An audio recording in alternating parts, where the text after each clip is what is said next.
Welcome to BRK news. So కొందరు ఆహారం food తీసుకునేటప్పుడు చాలా ఫాస్ట్‌గా తింటూ ఉంటారు. కొందరేమో నమిలి తింటూ ఉంటారు. అసలు ఆహారం తీసుకునే పద్ధతి ఏంటి? ఏ విధంగా తీసుకోవాలి మనము? సో అంతే కాకుండా చాలామంది బఫే సిస్టమ్‌లో కూడా ఆహారం తీసుకుంటూ ఉంటారు. అది మంచి పద్ధతేనా? వివరాలు తెలుసుకుందాం. ఈరోజు మనతో పాటు ఉన్నారు ప్రముఖ డైటీషియన్ డాక్టర్ లహరి గారు. మేడం నమస్తే అండి. నమస్తే అండి. మీరు చూసే ఉంటారు చాలామంది అంటే కొందరు ఫాస్ట్‌గా ఫుడ్ తీసుకుంటూ ఉంటారు. కొందరు నమిలి తినాలి అనే ఉద్దేశంతో మెల్లిగా నమిలి తీసుకుంటూ ఉంటారు. సో, కొందరు నిలబడి తింటారు. కొందరు కూర్చొని తింటారు. కింద కూర్చొని తింటేనే మంచిది. పూర్వకాలంలో అలా చేసేవాళ్ళని ఇలా చెప్తూ ఉంటారు. ఓవరాల్‌గా భోజనం చేసే పద్ధతి అంటే ఏంటసలు? డిఫరెంట్ వేస్ ఉంటాయండి. ఎగ్జాక్ట్‌గా ఒకలాగా చేస్తేనే 100% కరెక్ట్ అని చెప్పలేము. ఒకటేంటంటే మన అవకాశాన్ని బట్టి చేస్తాము. ఇప్పుడు ట్రావెల్‌లో ఉన్నారనుకోండి, వాళ్ళకి కూర్చొని 20 నిమిషాలో, అరగంటో భోజనం చేసేటువంటి అవకాశం ఉండదు. అలాంటప్పుడు మీరు సరిగ్గా తినట్లేదు కాబట్టి మీరు పూర్తిగా తినడం మానేయండి అని చెప్పలేం కదా! బట్ అవకాశం ఉన్నప్పుడు డెఫినెట్‌గా తినేందుకు టైం తీసుకోవడం అనేది డెఫినెట్‌గా మంచి పద్ధతి అండి. కనీసము 20 నిమిషాలు టైం ఇచ్చినట్టయితే ప్రతి మీల్‌కి 15-20 నిమిషాలు. చిన్న మీల్ అయితే అంటే బ్రేక్‌ఫాస్ట్ కానీ, అట్లాంటిది స్నాక్ కానీ అట్లాంటిదైతే ఒక 15 మినిట్స్ అయినా టైం ఇవ్వడము. పూర్తిగా ఎండ్ టు ఎండ్ కూర్చున్నప్పటి నుంచి మొత్తం తిని లేచే వరకు 15 మినిట్స్. లంచ్ కానీ, డిన్నర్ గానీ కొంచెం లార్జ్ మీల్ తీసుకున్నట్టయితే గనక కనీసం ఒక 20 నిమిషాలు టైం ఇవ్వడం అనేది మంచి పద్ధతి. ఓకే. దీనికి ఫాస్ట్‌గా తింటే ఏమవుతుంది అంటే యూజువల్లీ ఏదైనా పని మీద ఉండి ఫాస్ట్‌గా తినేసి వెళ్ళడం మూలాన చూయింగ్ ఒకటి సరిగ్గా జరగదు. సో, సరిగ్గా నమలనప్పుడు కొంత డైజెషన్ అనేది మన మౌత్‌లో గూడా అవుతుందండి. నమిలేటప్పుడు గూడా కొంత డైజెషన్ జరుగుతుంది. అట్లాగే ఆ నమిలేటప్పుడు ఈ ఫుడ్ పార్టికల్ సైజ్‌ని మనం తగ్గించడం జరుగుతుంది కాబట్టి, దాంట్లో ఉన్నటువంటి పోషకాలు మన శరీరానికి అందేందుకు ఇది గూడా ఒక ప్రిలిమినరీ నెసెసరీ స్టెప్. అవసరమైన స్టెప్ అన్నమాట. సో, ఇది సరిగ్గా జరగనప్పుడు కొంత న్యూట్రియంట్స్ అనేది అబ్జార్బ్ చేసుకునే కెపాసిటీ కూడా తక్కువుంటుంది.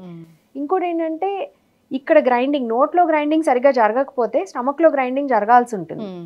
సో, లోపలంతా కూడా స్టమక్ చుట్టూ ఉన్న మజిల్స్ అవి కూడా బేసికలీ మనం తీసుకున్నటువంటి ఆహారాన్ని ఒక పేస్ట్ లాగా అయిన తర్వాత మాత్రమే దాంట్లో ఉన్నటువంటి న్యూట్రియంట్స్‌ని మన బాడీ గ్రహించగలుగుతుంది.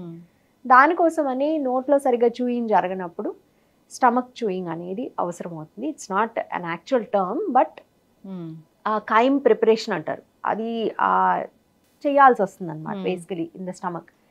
సో, కొంత డైజెషన్‌లో తేడాలు వచ్చేటువంటి అవకాశం ఉంటుంది ఫాస్ట్‌గా తిన్నప్పుడు. అట్లాగే ఫాస్ట్‌గా తిన్నప్పుడు జనరలీ సెటైటీ అంటే కడుపు నిండినటువంటి ఫీలింగ్ కూడా మనకి వచ్చేందుకు టైం పడుతుంది. సో, ఆ సెటైటీ ఫీలింగ్ వచ్చే వరకు వచ్చే లోపే అవసరమైన దానికంటే మనం ఎక్కువ తినేసే అవకాశం ఉంది. యూజువల్లీ ఫాస్ట్‌గా తినేటప్పుడు మనకసలు ఎక్కువ తింటున్నామా, తక్కువ తింటున్నామా అనేటువంటి ధ్యాస ఉండదు కాబట్టి అండర్ న్యూట్రిషన్ అవుతుంది, ఓవర్ న్యూట్రిషన్ కూడా అయ్యేటువంటి అవకాశం ఉంటుంది. సో, అయితే అవసరమైన దానికంటే బాగా ఎక్కువ తినేయడం, లేదంటే అవసరమైన దానికంటే బాగా తక్కువ తినడం. ఈ తగినంత తినడం అనే పాయింట్ మనం రికగ్నైజ్ చేసే అంత టైం కూడా ఉండదు ఫాస్ట్‌గా తింటే.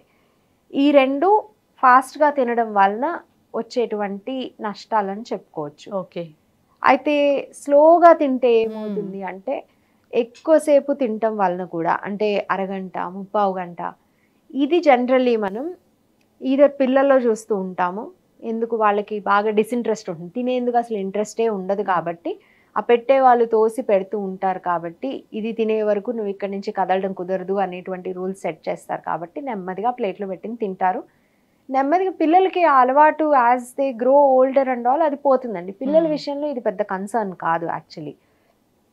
కొంచెం పెద్దవాళ్ళ విషయంలో ఇది మనం ఈ స్లోగా తినడము, లేట్‌గా తినడం అనేది ఎక్కడ చూస్తామంటే యూజువల్లీ వాళ్ళు ఏదైనా ఒక వేరే యాక్టివిటీలో ఎంగేజ్ అయ్యి ఉన్నప్పుడు. అది వాళ్ళతో పాటు చుట్టూ కూర్చొని ఉన్న వాళ్ళతో కాన్వర్సేషన్ అయినా కావచ్చు.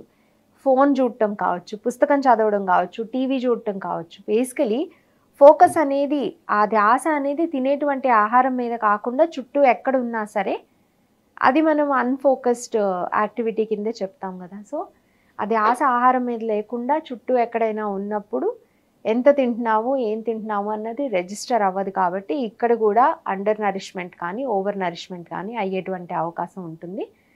సో, ఈ రకమైన ప్రాబ్లమ్ ఫాస్ట్‌గా తిన్నా ఉంటుంది. బాగా స్లోగా తిన్నా ఉంటుంది. సో, ఈ ఇందాక అనుకున్నట్టు 15-20 మినిట్స్ టైం పెట్టుకొని ఫోకస్డ్ అంటే ఏదో బాగా మనం ఏం తింటున్నాము మెతుకు కౌంట్ చేసుకుని అని కాదు. కనీసం అసలు ఏం పెట్టుకుంటున్నాము, ఎంత పెట్టుకుంటున్నాము, మనకు కావాల్సినటువంటి పోషకాలు వీటి నుంచి వచ్చేటువంటి అవకాశం ఉంటుందా లేదా, లేకపోతే ఏది మిస్సింగ్, ఇట్లాంటివి ఏమైనా తెలుసుకునేందుకు మనకి అవకాశం ఉండేలాగా 15 to 20 minutes ఆఫ్ టైం కేటాయించినట్టయితే మంచిది. అండ్ ఎలా తీసుకోవాలి ఏంటి అనేది ఉంటే చూయింగ్కి టైం ఇవ్వాలి తప్పనిసరిగా. 32 సార్లను 22 సార్లను మ్యాజిక్ నెంబర్లు ఏమీ ఉండవండి. కానీ పెద్ద పీసెస్ ఏవి కూడా మీరు తీసుకునేటువంటి ఆహారం పెద్ద పీసెస్గా కాకుండా కనీసం కొంచెం సెమీ సాలిడ్గా అయ్యేలాగా చేసినట్టయితే మంచిది. ఎస్, ఇదే మనం పెద్దవాళ్ళైనా పిల్లలకైనా కానీ ఈ పద్ధతి అనేది అవసరం. అయితే మ్యామ్ చాలామంది కూడా కూర్చొని తినాలా నిలబడి తినాలా అంటే డైనింగ్ టేబుల్ మంచిది కాదని ఈ మధ్య చెప్తూ ఉన్నారు. అసలు అంటే పద్ధతి ఏముంటుంది దానికి? యాజ్ పర్ మై నాలెడ్జ్ అయితే లేదండి. కూర్చొని నించొని అంటే 20 నిమిషాల పాటు నించొని తినడం అనేది నాట్ ప్రాక్టికలీ పాసిబుల్. కూర్చొని తిన్నప్పుడు ఏంటంటే again it comes down to being mindful, being present there. ఇప్పుడు నించొని అనుకోండి, ఆ ప్లేట్ పట్టుకొని అక్కడ తిరిగి ఇక్కడ తిరిగి అంతా అవుతుంది. ఒకటే దగ్గర కూర్చొని తినడం అయితే అది మీరు కింద కూర్చొని తిన్నా లేదా టేబుల్ అయినా కానీ ఎక్కడైనా సరే you are not moving around anywhere, అటు ఇటు కదలట్లేదు. అక్కడ కూర్చొని ఆ ఫుడ్ అనేటువంటి టాస్క్ మీద ఫోకస్ చేస్తున్నారు, ఆ పరిస్థితి గురించి మైండ్ఫుల్గా ఉన్నారు. So that is what we should understand about that. కింద కూర్చొని తినేందుకు అవకాశం ఉంటుంది, బాగుంది తినడానికి, కూర్చునేందుకు లేచేందుకు కూడా ఇబ్బంది లేదు అనుకుంటే అలా తినడం మంచిదేనండి. ఎందుకంటే కొంతవరకు ఏంటంటే తినేటప్పుడు బెండ్ అయ్యి తింటారు కాబట్టి సాధారణంగా సెటైటీ గురించి కూడా మైండ్ఫుల్గా ఉండేందుకు అదే ఒక అవకాశాన్ని కల్పిస్తుంది అనేది నేను కూడా నమ్ముతాను. కాకపోతే దానికి ఎంతవరకు సైంటిఫిక్ బ్యాక్గ్రౌండ్ ఉంది అనేది నాకు నాలెడ్జ్ లేదు దాని గురించి. అలాగే టేబుల్ దగ్గర కూర్చొని తిన్నా సరే మనం మన బాడీ సిగ్నల్స్ మీద ఫోకస్ చేస్తూ ఎంత తినాలి అనేది మనం డిసైడ్ చేసుకుని తిన్నట్టయితే కనుక అక్కడ కూడా సెటైటీ అనేది మనకి తెలుస్తుంది. అయితే ఆ పాయింట్కి వచ్చే వరకు కింద కూర్చొని తిన్నప్పుడు ఏంటంటే ఒంగొని తింటాం కాబట్టి కొన్ని పాయింట్స్ తర్వాత ఒక పాయింట్ తర్వాత okay so this is enough అనేది అనిపిస్తుంది. So what ever is convenient for you can do that. And కింద కూర్చొని తినడంకి ఇంకొక అడ్వాంటేజ్ నాకు అనిపించింది ఏంటంటే ఎంతకాలం అయితే మీరు కింద కూర్చొని లేవగలుగుతారో అంతకాలం మీరు ఆరోగ్యంగా ఉన్నట్టు. సో జనరల్గా హెల్త్కి కూడా ఈ మొబిలిటీ అనేది కూర్చొని లేవగలగటం అనేది ఒక మంచి క్వాలిటీ కాబట్టి ఆ రకంగా కూడా ఉపయోగించుకోవచ్చు, అలా చేయొచ్చు. బియాండ్ దట్ సైంటిఫిక్గా అయితే I can't explain that part. So మీరు టేబుల్ దగ్గర కూర్చొని తినడానికి if you are more comfortable that is good. అయితే ఒక దగ్గర కూర్చొని తినద్దు అనేది మాత్రం ఉంది, టీవీ ఎదురుగా మాత్రం కూర్చోవద్దు. సో అంటే అట్లానే డైనింగ్ టేబుల్ దగ్గర టీవీ పెట్టుకోమని కాదు, బట్ జనరలీ ఫోకస్ అనేది తినేటప్పుడు ఫుడ్ మీద ఉన్నట్టయితే కనుక మనం తీసుకున్నటువంటి ఆహారానికి సంబంధించి బెనిఫిట్స్ అన్నీ మనకి సరిగ్గా వచ్చేలాగా. కేవలం ఆహారం తీసుకోవడం అంటే దాంట్లో నుంచి పోషకాలు మాత్రమే కాదండి, ఫుడ్ గివ్స్ అస్ కొంత ఇమోషనల్ సాటిస్ఫాక్షన్ కూడా. Generally we don't eat just because we want to get some energy కదా. ఫుడ్ ఎప్పుడు కూడా ఇంకా మనం ఎంతసేపు ఆకలి కోసం పోషక పదార్థాల కోసం తినేటైతే ఎక్కువ మంది ఇట్లా ఒబెసిటీలు అవన్నీ రావు. చాలాసార్లు హ్యాపీనెస్ కోసం సంతోషం కోసం కూడా తింటాము, రుచి కోసం కూడా తింటాం. అలాంటప్పుడు కనీసం ఆ ఎమోషన్ని కరెక్ట్గా ఎంజాయ్ చేసేందుకు అవకాశం ఉండాలి అంటే we have to let go of all the other trappings around it. So మీరు హ్యాపీగా ఒక పీస్ ఆఫ్ కేక్ తిందాము అనుకుంటే ఆ పీస్ ఆఫ్ కేక్తో పాటు మళ్ళీ బ్యాక్గ్రౌండ్లో టీవీ ఉండాలి, మ్యూజిక్ ఉండాలి, ఇవన్నీ కాకుండా enjoy the cake, eat the ice cream, what ever it is. నిజానికి అలాంటి డిజర్ట్స్, లగ్జరీ ఫుడ్స్ ఏమైనా ఎంజాయ్ చేద్దాం అనుకున్నప్పుడు ఎస్పెషలీ అలాంటి టైంలో వేరే డిస్ట్రాక్షన్స్ లేకుండా చూసుకోవాలి. ఖచ్చితంగా మ్యామ్, చాలా చక్కగా చెప్పారు. అంటే ఇప్పుడు వేడి వేడి ఫుడ్డే తీసుకోవాలి అంటే ఫ్రెష్ ఫుడ్డే తీసుకోవాలి అంటే అసలు దాన్ని ఎట్లా మనం చెప్తాము? వేడి ఫుడ్, ఫ్రెష్ ఫుడ్ అనేది ఒక లగ్జరీ అండి, అందరికీ కుదరదు, అదైతే చెప్తాను ఖచ్చితంగా. సో ఇలాంటి రూల్స్ పెట్టుకున్నప్పుడు ఆ వేడి ఫుడ్, ఫ్రెష్ ఫుడ్ మీరు ప్రిపేర్ చేసుకోగలిగితే తీసుకోండి. ఇంకెవరో ప్రిపేర్ చేసి మీకు ఇవ్వాలి అంటే మాత్రం వాళ్ళ మీద ప్రెషర్ పెట్టొద్దు. This applies to everybody. చెప్పడం చాలా తేలికండి, వేడి ఫుడ్డే తీసుకోవాలి, 3 పూట్ల వేడి ఆహారం తీసుకుంటే బాగుంటుంది అని. ఎవరికి బాగుంటుంది? తినే వాళ్ళకి. వంట చేసే వాళ్ళకి ఏం బాగుంటుందండి? కుదరదు కదా. ఇంకా పొద్దున్న లేస్తే ప్రతిదీ ప్రిపేర్ చేయడానికి కిచెన్లోనే ఉండటం అనేది it's not fair for everybody. లేదు, you have some sort of facility there, please తీసుకోండి, మంచిదే డెఫినెట్లీ. ఆ మాటలో తప్పుందని నేను అనట్లేదు, కానీ ఎంతవరకు ప్రాక్టికల్ అనేది కూడా మనం ఆలోచించుకోవాలి. జనరలీ కుకింగ్ చేసినప్పుడే కొంత న్యూట్రియంట్ లాస్ ఉంది. ఆ తర్వాత అప్పటి నుంచి మీరు ఎంత ఎక్కువసేపు స్టోర్ చేస్తారో రూమ్ టెంపరేచర్లో న్యూట్రియంట్ లాస్ అనేది పెరుగుతూ ఉంటుంది. సో న్యూట్రియంట్ క్వాలిటీ అనేది క్వాంటిటీ అనేది గ్రాడ్యువల్గా తగ్గుతూ ఉంటుంది ఆ టైం గడిచిన కొద్దీ. అందువల్ల కొంత లాస్ ఉంటుంది, కరెక్టే. అలా అని సింపుల్ ఎగ్జాంపుల్, మధ్యాహ్నం వేడివేడిగా తినటం మోర్ ఇంపార్టెంటా, లేకపోతే పొద్దునే హోమ్ కుక్ చేసినటువంటి మీల్ తినడం మోర్ ఇంపార్టెంటా అంటే డెఫినెట్లీ హోమ్ కుక్ చేసిన మీల్ తింటేనే బెటర్గా ఉంటుంది. అది న్యూట్రిషనల్ క్వాలిటీ కానీ, లేదంటే క్యాలరీ కంటెంట్ కానీ, అదర్వైజ్ సేఫ్టీ కానీ.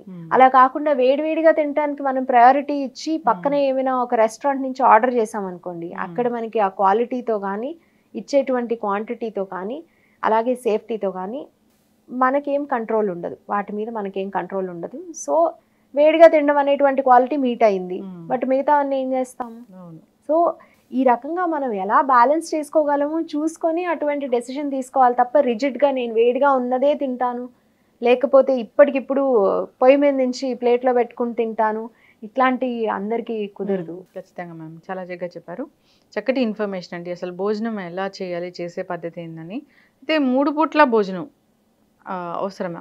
అది అందరికీ డిఫరెంట్ ఉంటుందండి. కొంతమందికి 2 పూట్ల హెవీ మీల్స్ తీసుకుంటే సరిపోతుంది, రెస్ట్ ఆఫ్ ద డే వాళ్ళకి ఏం అవసరం లేదు. అది చేసే పని బట్టి ఉంటుంది, మనిషి తీరుని బట్టి కూడా ఉంటుంది. కొంతమందికి ఏంటంటే త్రూ అవుట్ ద డే ఎంతో కొంత స్నాక్స్ లాగా చిన్న చిన్న పోర్షన్స్లో కనీసం 5-6 సార్లు తింటే వాళ్ళకి తృప్తిగా ఉంటుంది. As long as it is not affecting our health, 2 సార్లు తిన్నా ఓకే, 6 సార్లు తిన్నా ఓకే. ఓవరాల్గా మనకు అవసరమైనంత మాత్రమే తినాలి. మీరు అదే మీల్ని ఇప్పుడు ఫర్ ఎగ్జాంపుల్ 1500 క్యాలరీ తినాలనుకోండి, దాన్ని ఆ 1500ని 3 సార్లు డివైడ్ చేసుకొని తిన్నా ఓకే, 6 సార్లు డివైడ్ చేసుకొని తిన్నా ఓకే. అయితే కొన్ని టైమింగ్స్ అన్నది పాటిస్తే మంచిది. బెడ్ టైంకి కనీసం ఒక 3 గంటల ముందుగా ఫినిష్ చేసుకుంటే మంచిది. లేదా బెడ్ టైంకి గంట ముందు తినకపోతే నాకు నిద్ర పట్టదు అనుకుంటే ఆ గంట ముందు తినే మీల్ కొంచెం చిన్న మీల్ చేసుకుంటే మంచిది. సో అటువంటి జాగ్రత్తలు తీసుకోవాలి తప్ప ఎగ్జాక్ట్గా రోజుకి 3 సార్లు తినాలి, లేకపోతే 2 సార్లే తినాలి, రోజుకి ఒక్కసారి తింటే 1 మీల్ అ డే అని పెట్టుకుంటారు కొంతమంది. ఆ ఒక్కటి తింటేనే మంచిది, ఇలా there is no best way of doing anything అండి. దేనికైనా సరే what is the best way for us చూసుకోవాలి. ఎవరికి వాళ్ళకి, ప్రతి ఇండివిజువల్కి వాళ్ళు ఏం చేయగలరు, ఎంతవరకు చేయగలరు, ఏది ప్రాక్టికల్ అనేది ఉంటుంది. సో మనం సస్టైనబుల్గా ఏది ప్రాక్టికల్గా ఎక్కువ కాలం చేసుకోగలుగుతామో అటువంటి పద్ధతిని మనం ఎంచుకోవాలి. అండ్ ఆ పద్ధతి అనేది మనం డిఫరెంట్ అంటే మన లైఫ్లో డిఫరెంట్ ఫేజెస్లో అది మారిపోవచ్చు. ఇప్పుడు స్కూల్కి వెళ్ళే పిల్లలు ఉన్నారనుకోండి, వాళ్ళకి బ్రేక్ఫాస్ట్, లంచ్, డిన్నర్ టైంకి కుదురుతాయి. కొంతమంది ట్రావెల్ జాబ్స్లో ఉన్నారనుకోండి, వాళ్ళకి ఓన్లీ బ్రేక్ఫాస్ట్, డిన్నరే కుదురుతుంది. బయట లంచ్ అనేది బయట చేయాలి కాబట్టి sometimes they just prefer to have a very light lunch, that's okay, అది వాళ్ళకి కుదురుతుంది. అట్లాగే కొంతమందికి ఈవినింగ్ తర్వాత ఏం తినబుద్ధి కాదు, అలాంటి వాళ్ళకి బ్రేక్ఫాస్ట్, లంచ్ మాత్రమే కుదురుతుంది. And those things are okay. మనకి ఏది ఎప్పుడు ఎలా కుదురుతుంది, ఆ కుదిరే దాంట్లో ఎంతవరకు మనం హెల్తీగా ఫుడ్ తీసుకోవాలి, ఇంతవరకే ఆలోచించాలి తప్ప వాళ్ళు ఎవరికో 2 మీల్స్ a డే తింటే బరువు తగ్గారంట, సో మనం కూడా అలాగే చేద్దాము, లేకపోతే 6 మీల్స్ a డే తింటే కానీ బరువు పెరగడంట, సో మా వాడికి ఎలాగలాగ 6 మీల్స్ పెట్టేద్దాము రోజుకి, ఇది కరెక్ట్ కాదు. వాళ్ళకి నచ్చిన పద్ధతిలో చేసి ఆరోగ్యంగా ఉండాలని కోరుకుందాం. చక్కటి ఇన్ఫర్మేషన్ అండి, ధన్యవాదాలు.